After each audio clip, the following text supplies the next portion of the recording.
Hello students, मैं doctor and CA विकास झालानी आप सभी लोगों का एमसीसी ऑनलाइन क्लासेस में स्वागत करता हूं। आज के इस लेक्चर में हम आरटीपी को कंप्लीट करने वाले हैं। आरटीपी का एक लेक्चर हम डिस्कस कर चुके हैं फाइनेंशियल मैनेजमेंट का, जिसमें हमने 6 क्वेश्चंस कवर किए थे। बाकी के क्वेश्चन हम इस लेक्चर में कवर करेंगे। तो करते हैं स्टार्ट क्वेश्चन नंबर 7 से। आरटीपी जो आपके जुलाई 2021 एग्जाम में एप्लीकेबल होगी उसकी हम बात कर रहे हैं। तो करते हैं स्टार्ट क्वेश्चन नंबर 7। 6 तक हम कर चुके थे।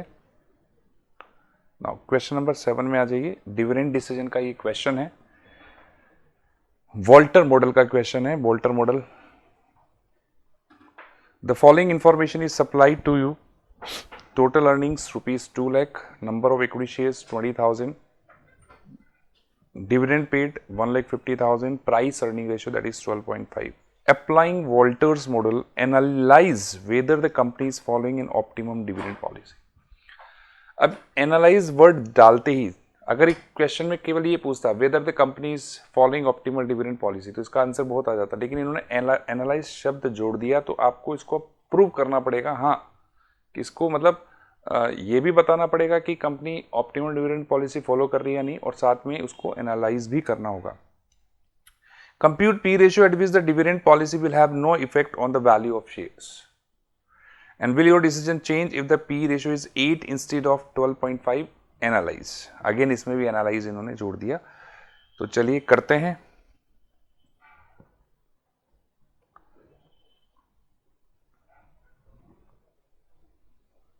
क्वेश्चन नंबर 7 डिविडेंड डिसीजन का ये क्वेश्चन है। देखिए, सबसे पहले हम वॉल्टर मॉडल में हमें आर और के की कैलकुलेशन हमें करनी होगी।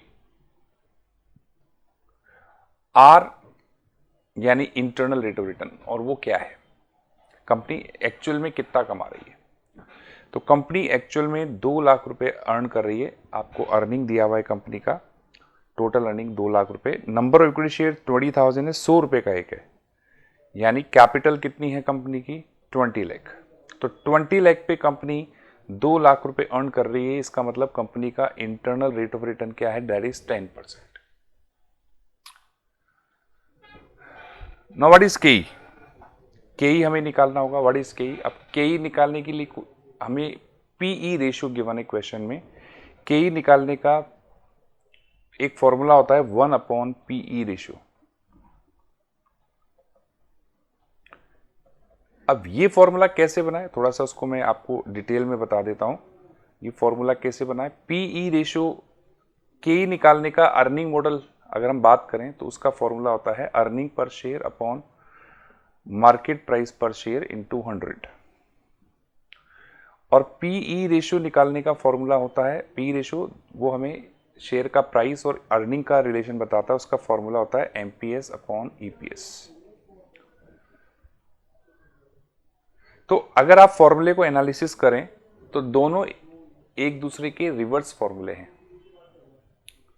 दोनों एक दूसरे के रिवर्स फॉर्मूले हैं। तो हम के को क्या बोल सकते हैं, 1/PE रेशियो बोल सकते हैं ना, into 100।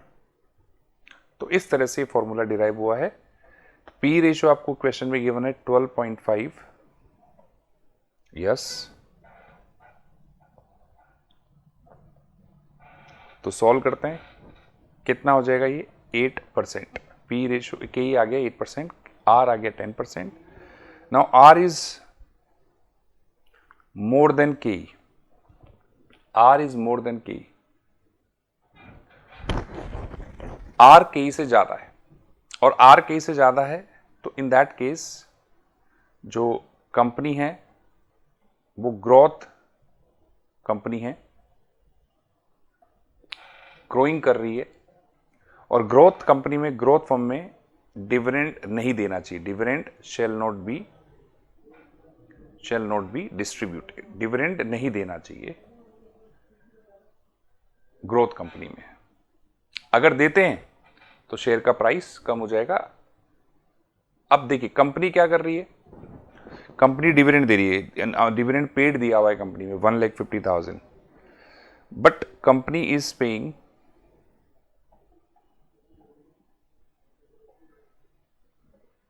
dividend of rupees 1,50,000. So company is not following optimum dividend policy, क्योंकि एज पर वोल्टर डिविडेंड देना ही नहीं चाहिए ग्रोइंग फर्म में, ग्रोइंग कंपनी में, लेकिन कंपनी दे रही है, इसका मतलब कंपनी ऑप्टिमम डिविडेंड पॉलिसी को फॉलो नहीं कर रही है। अब आप प्रूव करते हैं, इसको एनालिसिस करते हैं, इसको प्राइस से रिलेट करते हैं। इफ डिविडेंड नॉट पेड, अगर कंपनी डिविडेंड नहीं देती तो प्राइस क्या होता? क्या फॉर्मूला है वॉल्टर मॉडल में प्राइस निकालने का? D plus E minus D into R upon K E whole divide by K. D 0 है, earning per share that is 10, क्योंकि 2 लाख अर्निंग हो रही है, 20,000 शेयर है, 10 रुपीज अर्निंग पर शेयर है। मैं यहां लिख देता हूं, EPS is what, 2 lakh share है, 20,000, 2 लाख रुपए अर्निंग हो रही है, 20,000 शेयर है, तो 10 रुपए का अर्निंग है। डिविडेंड नहीं दिया जा रहा, आर हमने निकाल लिया 0.1, के ई 0.08 अपॉन 0.08। अब इसे हम सॉल्व करते हैं।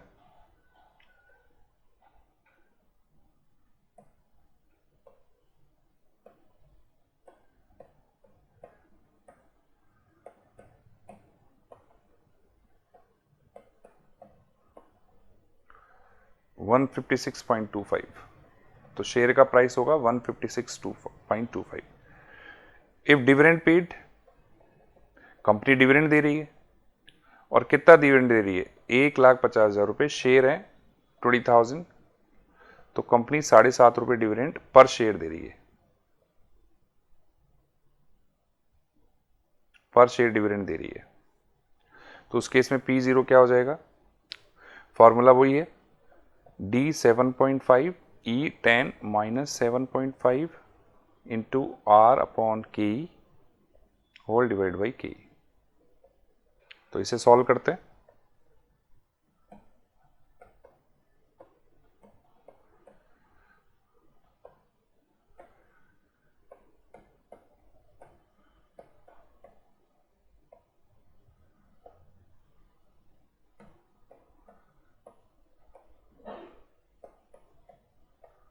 तो 132.8125। तो hence proved, thus paying dividend decreasing market price of equity share. तो इसका मतलब डिविडेंड नहीं देना चाहिए। अगर क्वेश्चन में एनालिसिस नहीं बोलता तो हमें ये प्राइस निकालने की जरूरत नहीं होती, हमें केवल क्या बोलना था, ग्रोइंग फर्म में डिविडेंड नहीं देना चाहिए, लेकिन कंपनी दे रही है तो कंपनी ऑप्टिमम डिविडेंड पॉलिसी को फॉलो नहीं कर रही। लेकिन एनालिसिस वर्ड जोड़ती है, आपको एनालिसिस करके बताना होगा कि प्राइस पे क्या इंपैक्ट आएगा इस चीज का। दूसरा क्वेश्चन का दूसरा पार्ट क्या पूछा है, देखिए क्वेश्चन का दूसरा part, compute P ratio at which the dividend policy will no effect on the value of the shares. Dividend policy का शेयर की वैल्यू पे इफेक्ट कब नहीं आता? जब नॉर्मल फॉर्म होती है। इन नॉर्मल फॉर्म या नॉर्मल कंपनी जहां पर आर के ई के बराबर हो यानी 10%, then there is no effect of dividend on value of share. और अगर के ई 10% होगा तो पी रेशियो क्या होगा? पी रेशियो का फॉर्मूला क्या होगा?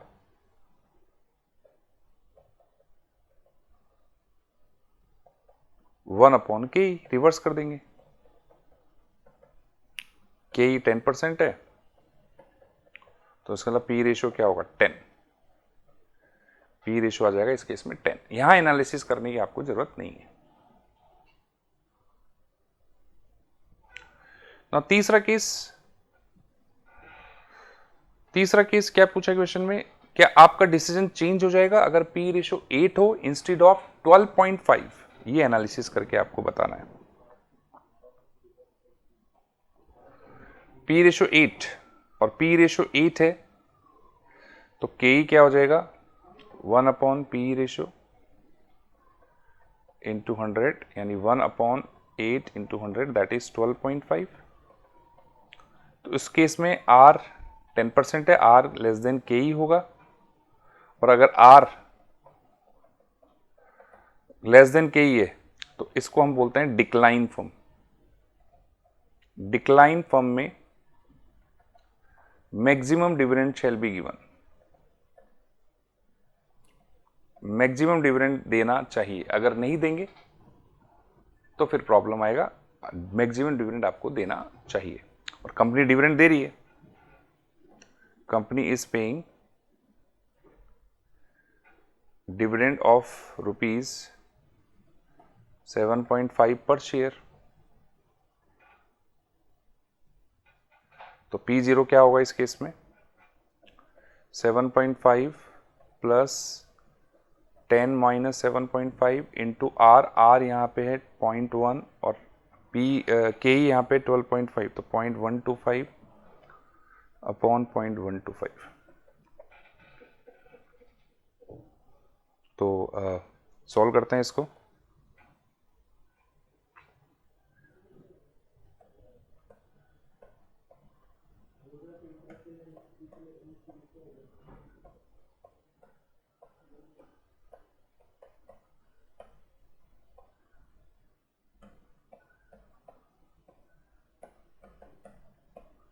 $76।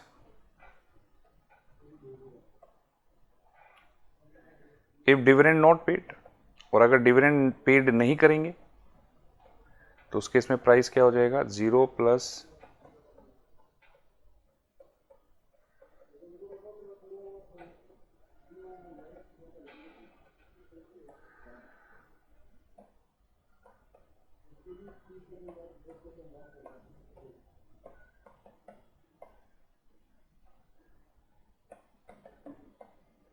$64।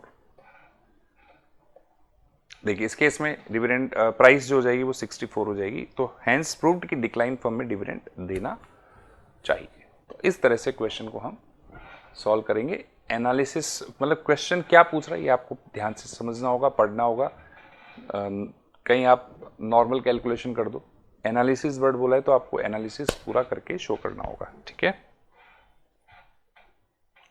Now question number 8 comes to the question number 8। ये क्वेश्चन नंबर 8 जो है मैनेजमेंट ऑफ वर्किंग कैपिटल का है, और इस क्वेश्चन में actually management of working capital में डबल शिफ्ट जो है, डबल शिफ्ट वाला ये क्वेश्चन है, डबल शिफ्ट वर्किंग, उसमें अपने को वर्किंग कैपिटल निकालना है। चलिए करते हैं। M limited has been operating its manufacturing facilities till 31 March 2021 on a single shift working with the following cost structure. Single shift पे काम कर रही है अभी,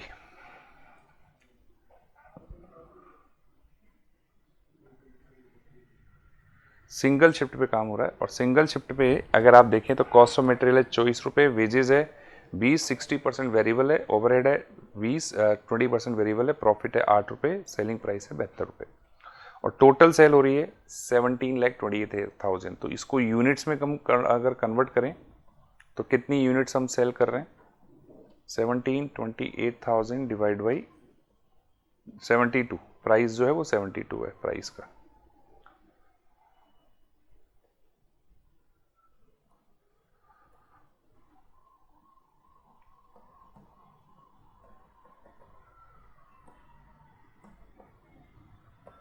$24,000,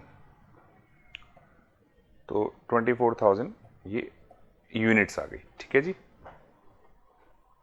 ओके आगे चलते हैं। स्टॉक ऑफ रॉ मटेरियल दिया हुआ है 144,000 एट कॉस्ट है, वर्क इन प्रोसेस 88,000 है, वैल्यूड एट प्राइम कॉस्ट है, फिनिश गुड्स 288,000 है, वैल्यूड एट टोटल कॉस्ट है, डेटर्स 4,32,000 है। यहाँ एक इनको लिखना चाहिए था, वैसे तो लॉजिक है कि डेटर्स दिए हुए तो सेलिंग प्राइस भी होंगे, लेकिन अगर ये लिख देते तो ज़्यादा अच्छे से क्लियर हो जाता है, स्टूडेंट को अजम्पशन लेने की जरूरत नहीं पड़ती। सेल प्राइस पे यहाँ डेटर्स हैं, ये डेटर्स जो गिवन है आपको that is at sale price.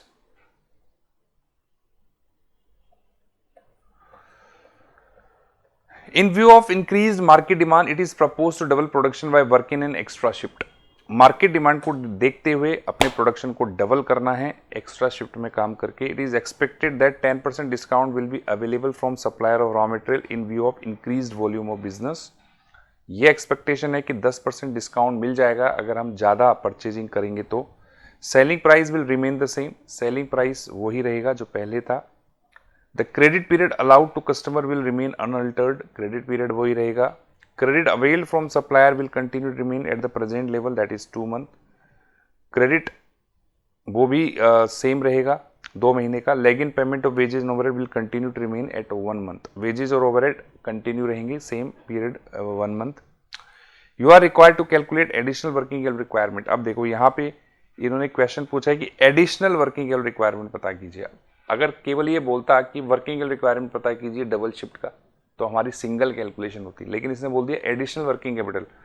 इसका मतलब ये हुआ कि अब हमें पहले तो सिंगल शिफ्ट का वर्किंग कैपिटल निकालना पड़ेगा, फिर डबल शिफ्ट का वर्किंग कैपिटल निकालना पड़ेगा, फिर डिफरेंस जो होगा वो एडिशनल वर्किंग कैपिटल रिक्वायरमेंट होगा। If the policy to increase output is implemented to assist the impact of double shift for long term as a matter of production policy।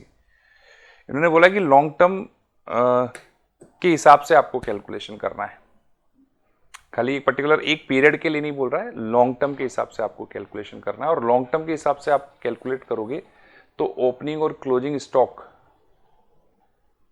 के बारे में अगर कोई इंफॉर्मेशन ना हो तो उन्हें इक्वल मानते हुए उनका ट्रीटमेंट किया जाएगा। अगर ये खाली सिंगल पीरियड का बोलता तो फिर उस केस में क्या करते, जो सिंगल शिफ्ट का जो क्लोजिंग बैलेंस था वो डबल शिफ्ट का ओपनिंग बैलेंस बन जाता और अकॉर्डिंगली कैलकुलेशन होती। लेकिन यहाँ लॉन्ग टर्म के हिसाब से बोल रहा है, तो लॉन्ग टर्म के हिसाब से तो अगर आपको वर्क कैलकुलेशन करनी है तो फिर आपको ये अजम्पशन लेनी पड़ेगी opening and closing balances are same और अकॉर्डिंगली आपको ट्रीटमेंट करना होगा। चलिए करते हैं क्वेश्चन को।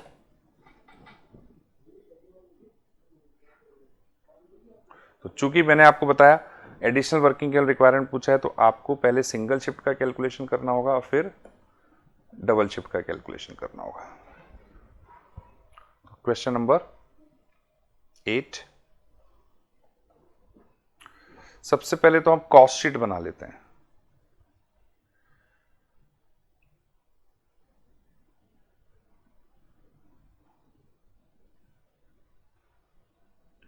सिंगल शिफ्ट और डबल शिफ्ट दोनों की कॉस्ट शीट साथ साथ बना लेते हैं, इससे इजी हो जाएगा।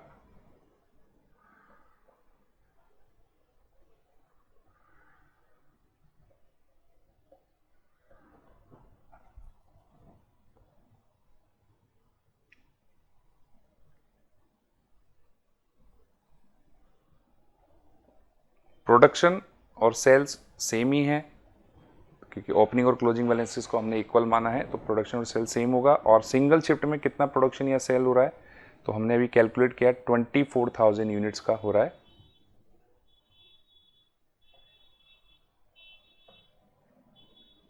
हमने कैसे कैलकुलेट किया, देखिए आपको क्वेश्चन में सेलिंग प्राइस गिवन है, सेल अमाउंट गिवन है 17,28,000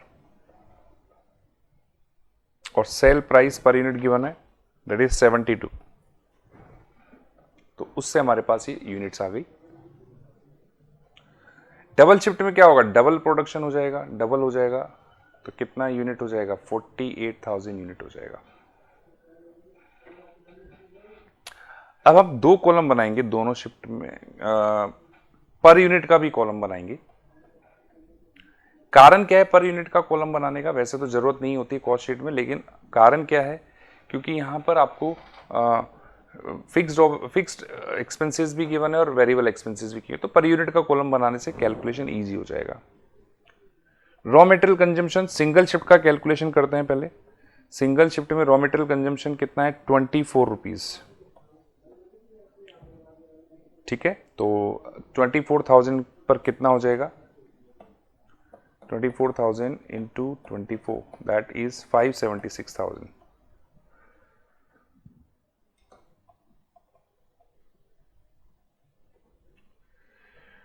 ऐड करेंगे वेजेस, और वेजेस के बारे में क्या इंफॉर्मेशन है देखिए, वेजेस 20 रुपए जिसमें 60% वेरिएबल है, यानी फिक्स्ड और वेरिएबल का चक्कर है।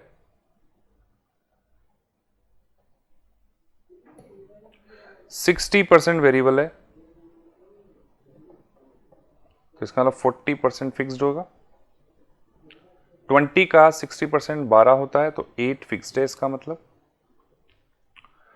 24,000 यूनिट है। तो कैलकुलेट करते हैं,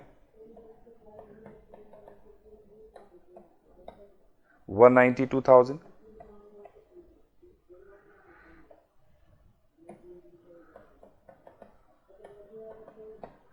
टू 88,000,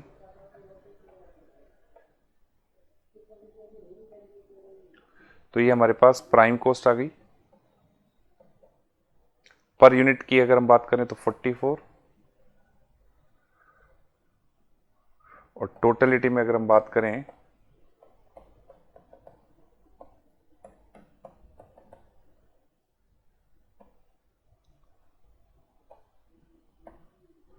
$10,56,000,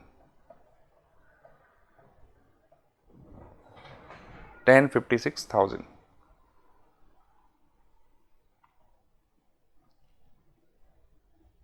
ऐड करेंगे ओवरहेड, ओवरहेड में भी फिक्स्ड और वेरिएबल का चक्कर है। 20 है और जिसमें 20% वेरिएबल है, इसका मतलब 80% फिक्स्ड है। तो 16 रुपये फिक्स, 4 रुपये वेरिएबल। तो ये हमारे पास टोटल कॉस्ट ऑफ सेल आ जाएगा क्योंकि और कोई खर्चा नहीं है। 64 फिक्स्ड ओवरहेड कितना हो गया, 24,000 इंटू 16, 384,000, और वेरिएबल हो गया 96,000। टोटल करते हैं,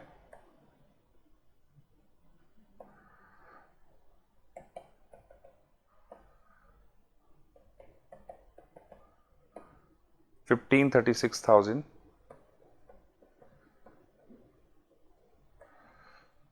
क्रॉस वेरीफाई भी आप कर सकते हो ताकि कोई गलती ना हो। 64 बिल्कुल सही है। ये आपका सिंगल शिफ्ट का कॉस्ट शीट तैयार हो गया ना। और डबल शिफ्ट पे आते हैं। रॉ मटेरियल कंजम्पशन है 24 पर यूनिट, लेकिन एक इंफॉर्मेशन है कि जब ज़्यादा रॉ मटेरियल खरीदेंगे तो 10% डिस्काउंट मिल जाएगा, 2.4 का डिस्काउंट मिल जाएगा, तो 21.6 आपकी कॉस्ट रह जाएगी। तो 48,000 इंटू 21.6, 10,36,800। फिक्स्ड वेजेस टोटलिटी में सेम रहेगा और variable wages per unit same रहेगा। तो फिक्स्ड वेजेस अब पर यूनिट कितना हो जाएगा यहां पे, क्योंकि हम 48,000 यूनिट बना रहे हैं तो पर यूनिट 4 रुपया हो जाएगा। 48,000 यूनिट हम बना रहे हैं तो पर यूनिट हो जाएगा 4 रुपया। और वेरिएबल कितना हो जाएगा, तो वेरिएबल के लिए हम मल्टीप्लाई करते हैं 48,000 इंटू 12, दैट इज 576,000।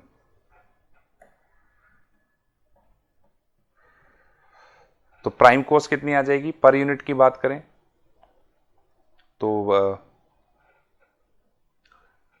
16 रुपए ऐड कर दीजिए, 37.6 ये प्राइम कॉस्ट आ जाएगी पर यूनिट। और टोटल में कितनी आ जाएगी,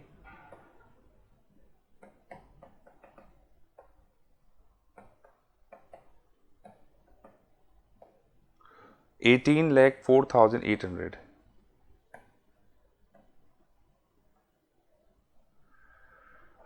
नाउ फिक्स्ड ओवरहेड टोटलिटी में सेम रहेगा और वेरिएबल पर यूनिट सेम रहेगा। तो अगर फिक्स्ड ओवरहेड 384,000 है और हम 48,000 यूनिट बना रहे हैं तो पर यूनिट कितना हो जाएगा, ये 384,000 डिवाइड बाई 48,000, 8 हो जाएगा।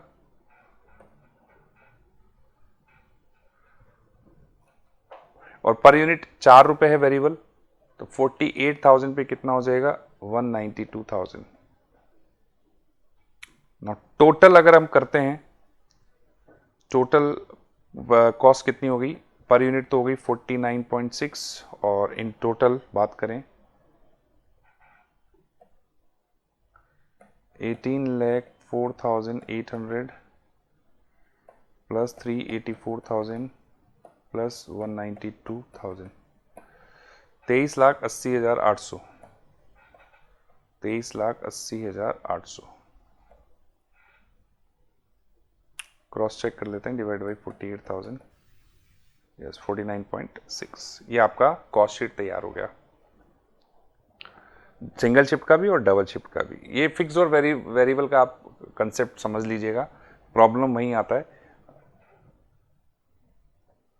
अब आपको गिवन है कि सिंगल शिफ्ट में रॉ मटेरियल स्टॉक कितना है, तो उसको यूनिट्स में कन्वर्ट कर देते हैं। यूनिट्स में क्यों कन्वर्ट कर रहे हैं, क्योंकि जब हम डबल शिफ्ट में जाएंगे तो हमें क्या करना रहेगा, हर चीज को डबल करना रहेगा, तो उससे इजी हो जाएगा। तो raw material stock single shift की अगर हम बात करें, तो सिंगल शिफ्ट में रॉ मटेरियल स्टॉक की कितनी यूनिट है वो आपको गिवन है, कितनी यूनिट है वो निकाल लीजिए। आपको गिवन है कि सिंगल शिफ्ट में रॉ मटेरियल है 144,000, तो कितनी यूनिट होगी, पर यूनिट है 24, तो कितनी यूनिट होगी, ऑफ कोर्स 6,000 यूनिट होगी रॉ मटेरियल स्टॉक की। WIP स्टॉक की यूनिट निकाल लीजिए। WIP स्टॉक आपको गिवन है 88,000 और ये प्राइम कॉस्ट पे वैल्यूड है। प्राइम कॉस्ट 44 रुपये है, तो इसका मतलब 2,000 यूनिट्स होगी WIP स्टॉक की। फिनिश गुड्स स्टॉक की यूनिट्स, फिनिश गुड्स कितने का है 288,000, और ये टोटल कॉस्ट पे वैल्यूड है, टोटल कॉस्ट 64 है, तो कितनी यूनिट होगी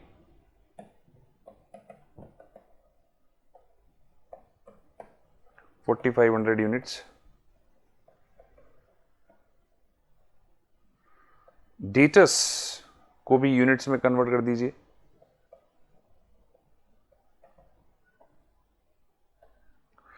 ये है 432,000, और जैसा कि मैंने बताया सेल्स प्राइस पर ये है, तो कितनी यूनिट के बराबर होगा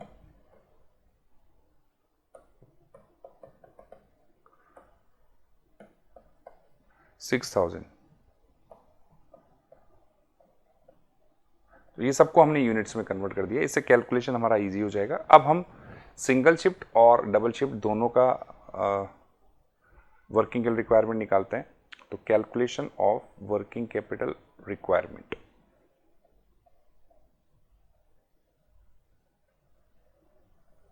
वही 3 कॉलम बना लीजिए, particulars, single shift, double shift.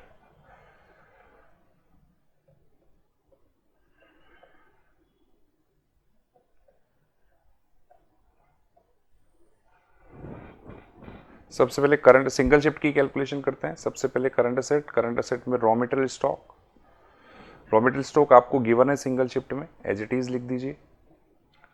WIP stock given है आपको, एज इट इज लिख दीजिए। फिनिश गुड स्टॉक गिवन है आपको, एज इट इज लिख दीजिए 288,000। डेटर्स आपको गिवन है, लेकिन सेल्स प्राइस पर वैल्यूड है। अगर आप चाहो तो इसे कॉस्ट पे कन्वर्ट कर दीजिए, टेक्निकली कॉस्ट बेटर रहता है। तो डेटर्स 6,000 यूनिट के बराबर है और कॉस्ट प्राइस है 64।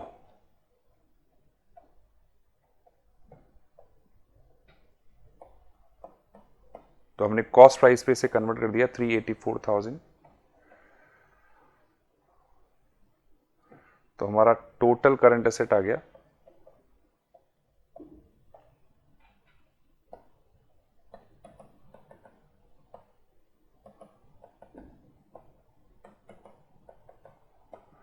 9,04,000।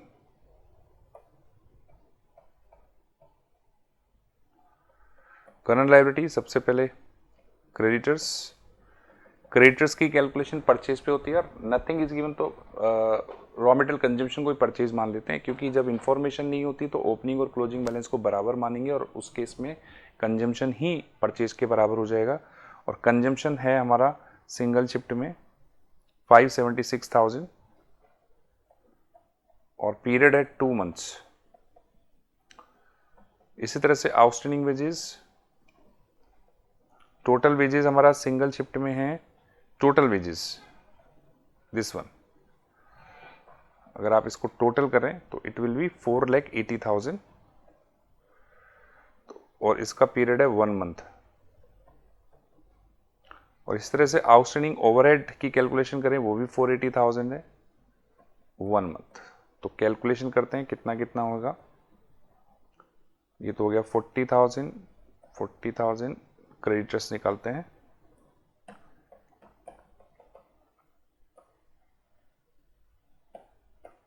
$96,000। ये हमारे पास करंट लायबिलिटी आ गई। तो टोटल करंट लायबिलिटी आ गई,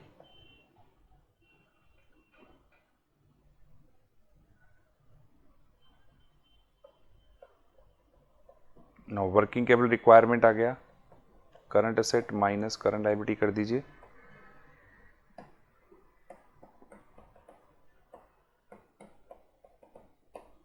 $728,000। अब यही कैलकुलेशन आपको करना है डबल शिफ्ट में। देखिए raw material stock single shift में 6,000 यूनिट है, तो डबल शिफ्ट में डबल हो जाएगा 12,000 यूनिट, और लेकिन डबल शिफ्ट में रॉ मटेरियल कंजम्पशन की वैल्यू हो गई है 21.6, तो रॉ मटेरियल स्टॉक कितना हो जाएगा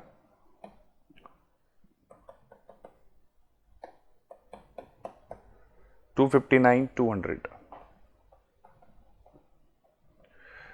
डब्ल्यूआईपी स्टॉक सेम रहता है, डबल शिफ्ट में भी डब्ल्यूआईपी स्टॉक सेम रहता है, क्योंकि डबल शिफ्ट में हमने केवल टाइम डबल किया है, प्लांट की कैपेसिटी को डबल नहीं किया। प्लांट कैपेसिटी उतनी ही रहेगी और एक बार में जितना यूनिट बनाती है उतना ही बनाएगी, इसलिए डब्ल्यूआईपी सेम रहता है। तो डब्ल्यूआईपी स्टॉक 2000 इंटू इसको वैल्यू करेंगे प्राइम कॉस्ट पे, प्राइम कॉस्ट जो है पर यूनिट अभी है 37.6। फिनिश गुड स्टॉक 4500 यूनिट था सिंगल शिफ्ट में, डबल शिफ्ट में डबल हो गया और इसकी वैल्यूएशन होगी टोटल कॉस्ट अभी है 49.6। डेटर्स सिंगल शिफ्ट में 6000 यूनिट के बराबर थे, डबल शिफ्ट में 12,000 यूनिट के बराबर हो जाएंगे और टोटल कॉस्ट पे ही वैल्यू करेंगे। तो ये हमारे पास करंट एसेट आ जाएगी,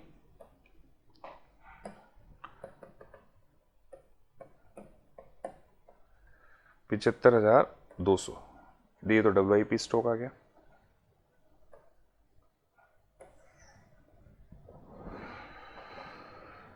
$9,000 इंटू 49.6, ये 446,400।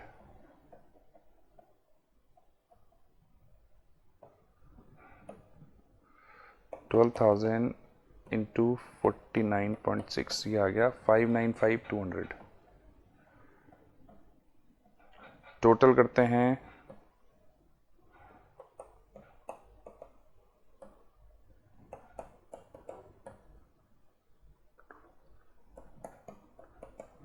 ये आ गया 13,76,000। नाउ क्रेडिटर्स की कैलकुलेशन वही रॉ मटेरियल कंजम्पशन पे, raw material consumption double shift में कितना है 10,36,800, तो ये 2 मंथ का निकल जाएगा। वेजेस कितना है, वेजेस का टोटल करते हैं, डबल शिफ्ट में वेजेस है 192,000 प्लस 576,000, ये है 768,000 और 1 मंथ के लिए।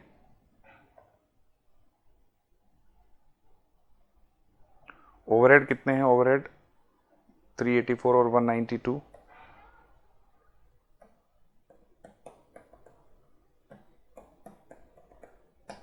$576,000 और पीरियड है 1 महीना। अब इनको कैलकुलेट कर लेते हैं, यह आ जाएगा 48,000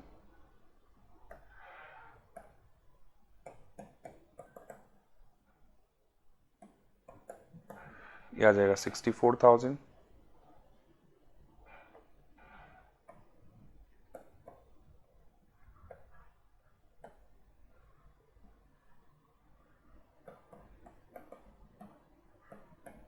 172,800।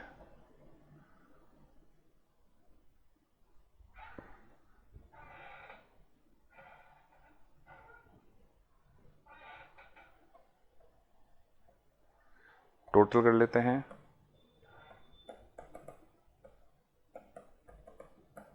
ये आ गया 284,800।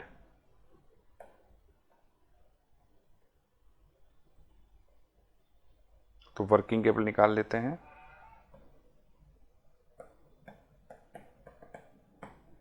$1091,200। तो एडिशनल वर्किंग कैपिटल रिक्वायरमेंट क्या होगी देखिए,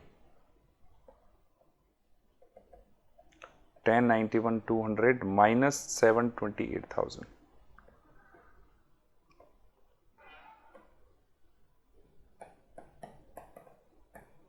363,200।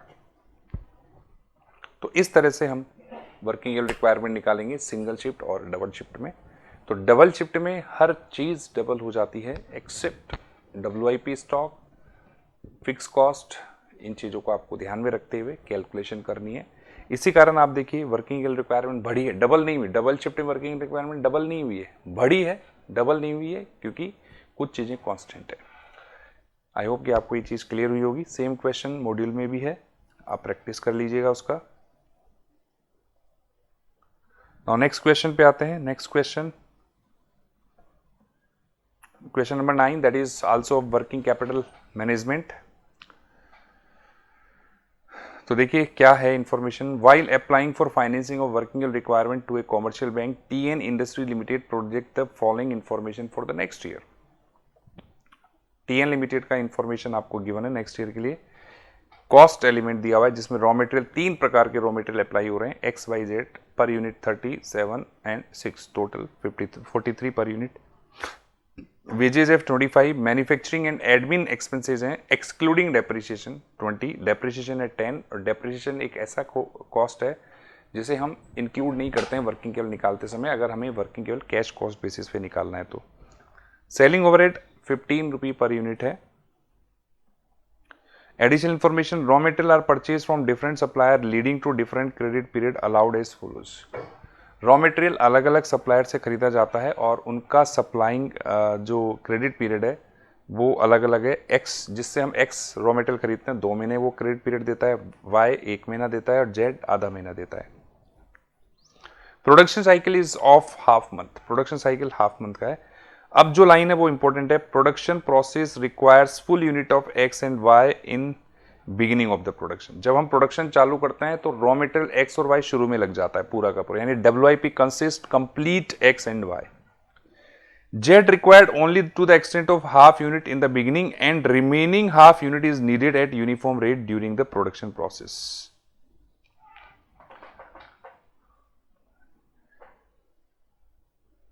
Z आधा शुरू में लग जाता है और आधा फिर यूनिफॉर्म रेट से लगता है जैसे जैसे प्रोडक्शन हो जाता है।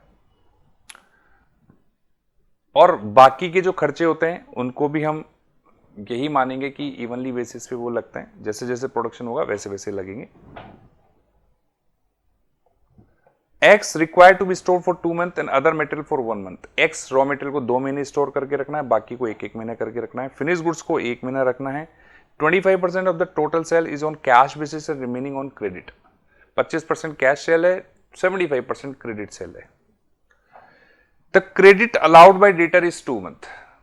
जो डेटर को क्रेडिट दिया जाता है वो 2 महीने दिया जाता है। Average time lag in payment of all overhead is 1 month and half month for direct labour.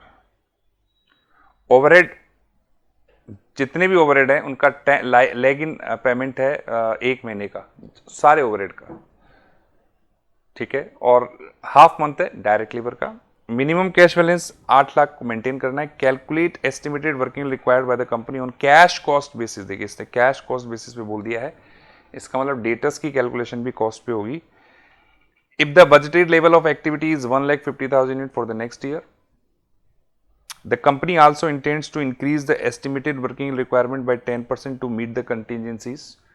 10% contingency reserve रखना है। You may assume that production is carried on evenly. देखिए बोल दिया इसने, प्रोडक्शन इवनली होता है throughout the year and direct labour and other overhead accrue similarly.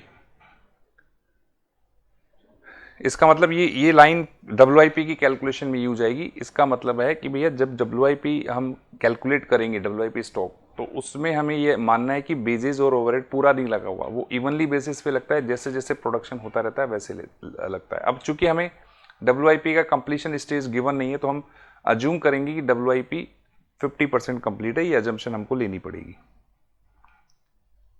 तो चलिए कैलकुलेट करते हैं, बहुत अच्छा क्वेश्चन है।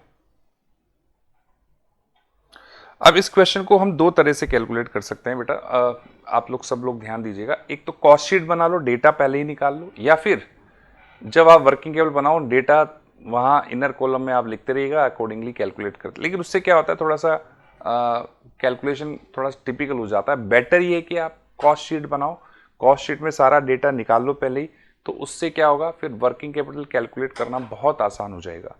अंदर आपको ज़्यादा कैलकुलेशन नहीं करनी पड़ेगी, ठीक है, क्योंकि डेटा आपने पहले ही निकाल लिया। तो हम वैसे ही उसी प्रोसेस से चलेंगे। तो सबसे पहला काम,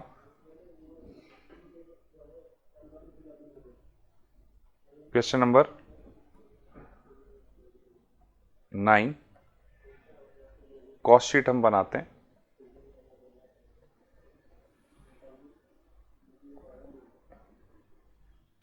हमें प्रोडक्शन यूनिट्स तो पता चली गई है, दैट इज 1,50,000। सबसे पहले रॉ मटेरियल कंजम्पशन, और रॉ मटेरियल कंजम्पशन में तीन प्रकार के रॉ मटेरियल हैं, X Y Z. X per unit कितना है, एक्स पर यूनिट कितना है 30। वाई पर यूनिट कितना है 7, और जेड पर यूनिट कितना है 6। कैलकुलेट करते हैं।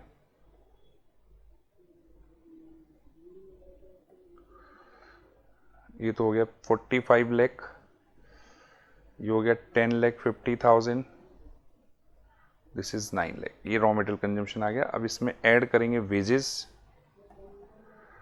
वेजेस पर यूनिट कितना है, that is given to you 25 per unit. तो 15 लाख को मल्टीप्लाई कीजिए, 1,50,000 को मल्टीप्लाई कीजिए 25 से, तो 37.5 लाख ये आपका वेजेज आ गया। ऐड करेंगे, this is the prime cost,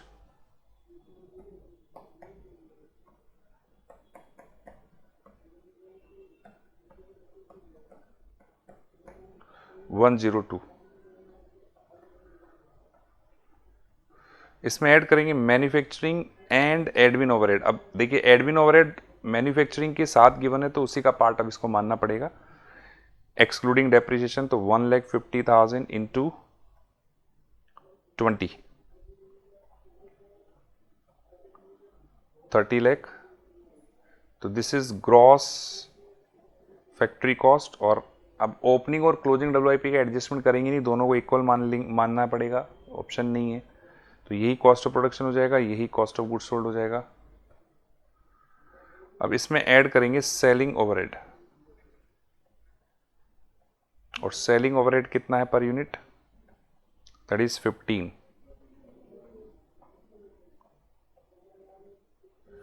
तो ये हमारे पास टोटल कॉस्ट ऑफ सेल्स आ जाएगा, टोटल कॉस्ट ऑफ सेल्स।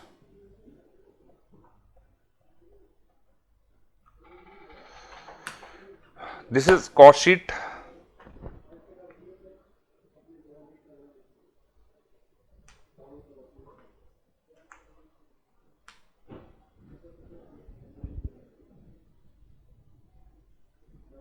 तो आई होप कि आपको ये चीज क्लियर होगी। इस कॉस्ट शीट को बनाने का फायदा ही आपके पास डेटा पहले ही आ गया, और डेटा पहले आ गया तो उससे आपको कैलकुलेशन करना आसान हो जाएगा। एक चीज और यहां पे आप कर लीजिए, एक चीज और आप कर लीजिए यहां पे, और that is calculation of cost for calculating WIP। WIP की कैलकुलेशन के लिए जो कॉस्ट चाहिए होगी वो निकाल लीजिए। हमें गिवन है WIP में x जो है वो पूरा लगता है। WIP की जब हम कैलकुलेशन करते हैं तो x पूरा लगता है, तो x को हमें पूरा लेना है, यानी x की कॉस्ट पूरी लेनी है इसमें 45 लाख। रॉ मटेरियल बाय पूरा लगता है, वो भी पूरा लेना है। जेड के बारे में इंफॉर्मेशन है कि हाफ तो शुरू में ही लग जाता है, बाकी हाफ इवनली बेसिस पे लगता है, बाकी हाफ इवनली बेसिस पे लगता है। तो उसका हमने चूंकि WIP को 50% कंप्लीट माना है, तो उसका 50% ही लगा होगा, बाकी हाफ का भी 50% लगा होगा, ये हम अज्यूम करेंगे। तो 2.25 लाख। वेजेस इवनली बेसिस पे हाफ लेना है, क्योंकि WIP को हमने हाफ कंप्लीट माना है, तो 18.75 लाख। ओवरहेड, मैन्युफैक्चरिंग ओवरहेड, इसको भी हाफ लेना है, क्योंकि हमने WIP को हाफ कंप्लीट माना है। सेलिंग ओवरहेड उसमें आती नहीं है, तो कॉस्ट फॉर कैलकुलेटिंग WIP वो हमारे पास आ गई है। Cost for calculating WIP 45 plus 10.5 plus 4.5 plus 2.25 plus 18.75 plus 1596।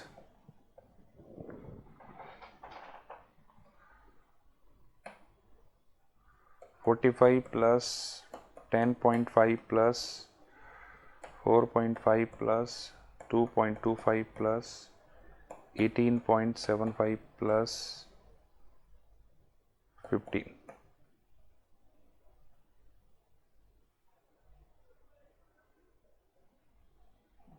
गड़बड़ हो गया ना। 45 plus 10.5 plus 4.5 plus 2.25 plus 18.75 plus 1596। ठीक है,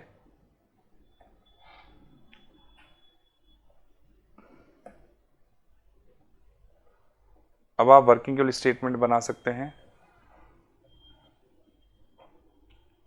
calculation of net current asset यानी वर्किंग कैपिटल। सबसे पहले करंट असेट में रॉ मटेरियल स्टॉक, और रॉ मटेरियल स्टॉक में भी 3 प्रकार के स्टॉक हैं, X, Y, Z।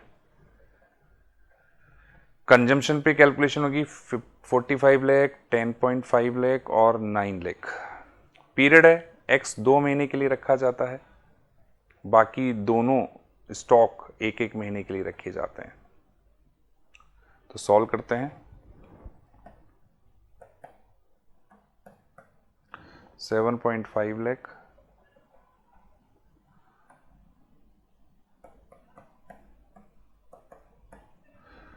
87,500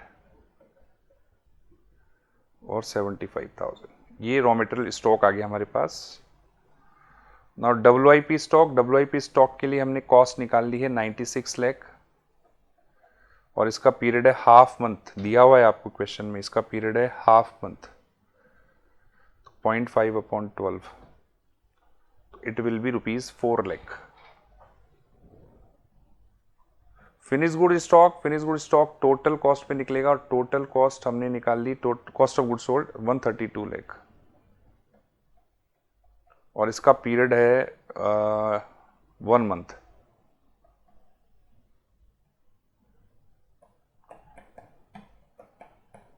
$11 lakh. Now डेटस की कैलकुलेशन हम कॉस्ट पे करेंगे, और टोटल कॉस्ट हमने निकाल ली है 154.5 लाख। लेकिन हमें पता है कि 75% ही क्रेडिट सेल है, 25% तो कैश सेल है, तो 75% निकालिए टोटल कॉस्ट का, और पीरियड है 2 मंथ।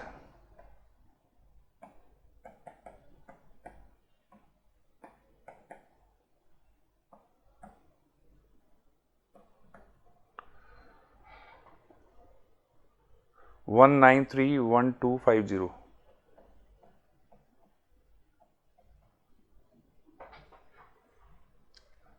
एडवांस एक्सपेंसेस नहीं है, लेकिन कैश बैलेंस आपको गिवन है कि कितना मेंटेन करना है, 8 लाख। तो ये हमारे पास आ गया टोटल करंट असेट।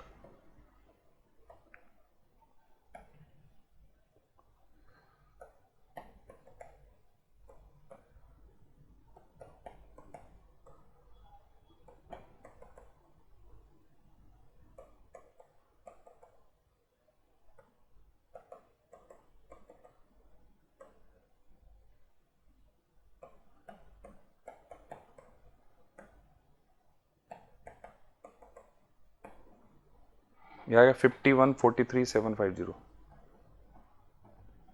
ये आपका टोटल करंट एसेट आ गया।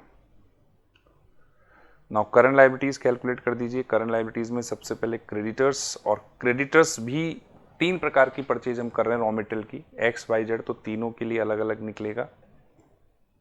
नथिंग इजी, हम तो कंजम्पशन पे निकालते हैं। 45 लाख, इसका पीरियड है 2 मंथ। 10.5 लाख, इसका पीरियड है 1 मंथ। 9 लाख, इसका पीरियड है हाफ मंथ। गिवन है सप्लायर का क्रेडिट 2, 1 एंड हाफ मंथ।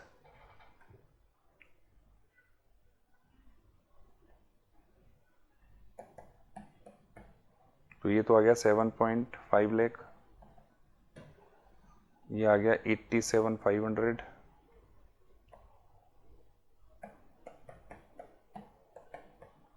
और ये आ गया 37,500। ये आपका सप्लायर यानी क्रेडिटर्स का अमाउंट आ गया। आउटस्टैंडिंग वेजेस, टोटल वेजेस पे निकल जाएगा। टोटल वेजेस कितना है देखिए कॉस्ट शीट में, 37.5 लाख, और इसका पीरियड हाफ मंथ दिया हुआ है आपको।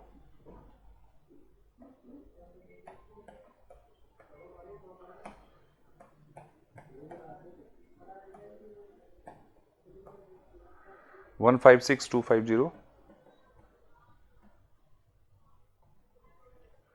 Outstanding manufacturing and admin overhead total हैं 30 लाख, और इनका पीरियड है 1 मंथ। गिवन है आपको 2,50,000।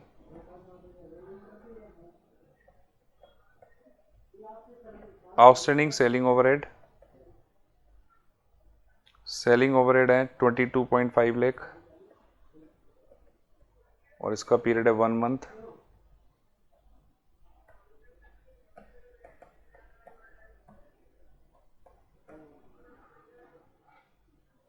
$187,500।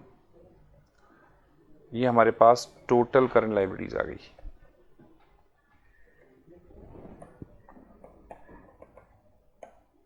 $7,50,000 plus 87,500 plus 37,500 plus 156,250 plus 2,50,000 plus 187,500, तो 14,68,750।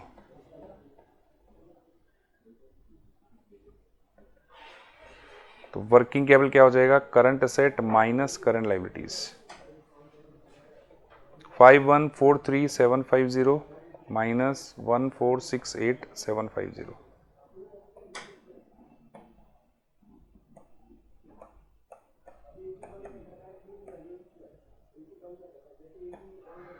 $3,675,000। ये आपका वर्किंग कैपिटल हो गया। अब लास्ट में ऐड कर देंगे क्या, कंटिंजेंसी रिजर्व। कंटिंजेंसी रिजर्व आपको गिवन है क्वेश्चन में, विच इज 10%। तो इसका 10%, जो अमाउंट आया है इसी का 10%, तो 3,67,500, ये 10% ऐड हो जाएगा। तो टोटल वर्किंग कैपिटल रिक्वायर्ड हमारे पास आ जाएगा, टोटल वर्किंग कैपिटल रिक्वायर्ड हमारे पास आ जाएगा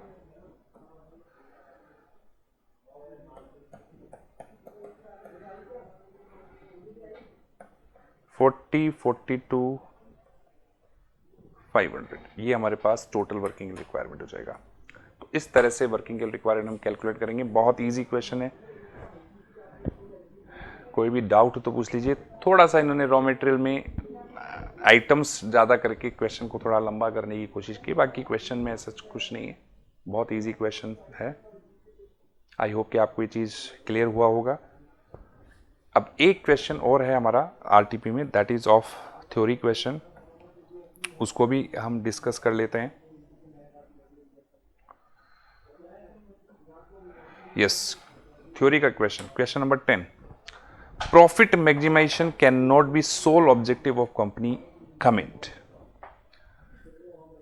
चैप्टर 1 बेसिक कंसेप्ट आपने डिस्कस किया होगा, आपने पढ़ा होगा, उसमें हमने 2 अप्रोचेस पढ़ी है फाइनेंशियल मैनेजमेंट की। 2 अप्रोचेस हमने पढ़ी है, एक तो प्रॉफिट मैक्सिमाइजेशन अप्रोच और एक वेल्थ मैक्सिमाइजेशन अप्रोच। ये 2 अप्रोचेस हमने डिस्कस की थी।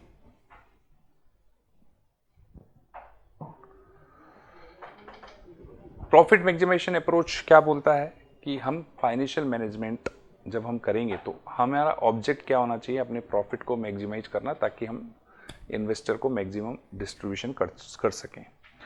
वेल्थ मैक्सिमाइजेशन अप्रोच क्या बोलता है, हमें अपने फाइनेंशियल मैनेजमेंट का ऑब्जेक्ट ये करना है कि हम फर्म की वैल्यू को बढ़ाएं, ज़्यादा हमारी वेल्थ बढ़ाएं, फर्म की वैल्यू को बढ़ाएं।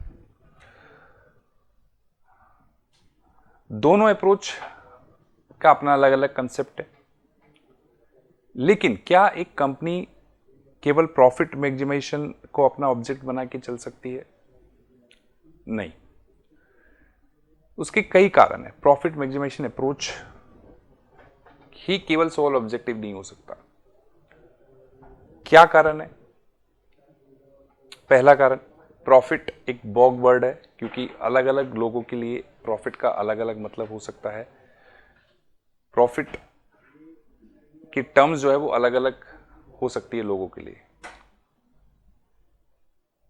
तो एक बहुत ये प्रॉब्लम है प्रॉफिट के साथ में। दूसरा, profit maximisation approach short term approach मानी जाती है, शॉर्ट टर्म अप्रोच इसमें यूज की जाती है, मतलब इसे माना जाता है कि शॉर्ट रनिंग में इसका यूज होता है, मतलब लॉन्ग टर्म ये नई प्लानिंग होती है इसमें। तीसरा, इसमें टाइम वैल्यू ऑफ मनी का यूज नहीं होता है। चौथा, इसमें रिस्क को कंसिडर नहीं किया जाता। हम रिस्की प्रोजेक्ट को हम ध्यान में रिस्की प्रोजेक्ट एक्सेप्ट कर लेते हैं प्रॉफिट को मैक्सिमाइज करने के चक्कर में, रिस्क को ज़्यादा कंसिडर नहीं किया जाता है इसमें। चौथा, प्रॉफिट को ही ध्यान रखा जाता है, लेकिन केवल प्रॉफिट ऑब्जेक्टिव ही किसी कंपनी की सर्वाइवल के लिए सही नहीं है। कंपनी की सर्वाइवल के लिए अदर फैक्टर को भी ध्यान में रखा जाता है, सोशल फैक्टर को भी ध्यान में रखा जाता है, तभी एक कंपनी सर्वाइव कर सकती है। तो ऐसे बहुत सारे कारण हैं कि केवल हम प्रॉफिट मैक्सिमाइजेशन को ही सोल ऑब्जेक्टिव नहीं मान सकते। तो इस तरह से आप इसको लिख सकते हो, सेम ये चीज़ इसकी थ्योरी में लिखी हुई है। ना इसके बाद है discuss the advantage and disadvantage of raising fund bye issue of preference shares. Advantage और डिसएडवांटेज ऑफ प्रेफरेंस शेयर, ये तो आपने 12th से इसको पढ़ाई किया हुआ है प्रेफरेंस शेयर के बारे में, तो आप इसके बारे में लिख सकते हो एडवांटेज डिसएडवांटेज। एडवांटेज के बारे में अगर हम बात करें प्रेफरेंस शेयर के एडवांटेज के बारे में, तो प्रेफरेंस शेयर इश्यू करने से ओनरशिप डाइल्यूट नहीं होती है, क्योंकि इनको वोटिंग राइट तो होता नहीं, सर्टेन एक्सटेंट इनको वोटिंग राइट मिल जाता है, वो एक अलग केस है, लेकिन अदरवाइज इनको वोटिंग राइट नहीं होता है, मीटिंग में पार्टिसिपेट करने का राइट नहीं होता है, तो ओनरशिप डाइल्यूट नहीं होती है। दूसरा, इनको फिक्स डिविडेंड देना है, चाहे कितना भी प्रॉफिट हो, इनको डिविडेंड जो है वो फिक्स दिया जाएगा, फिक्स डिविडेंड इनको दिया जाएगा। तीसरा, देखिए मैं आपको इसमें जो लिखा हुआ है उसके बारे में ही बता देता हूं। ये देखिए,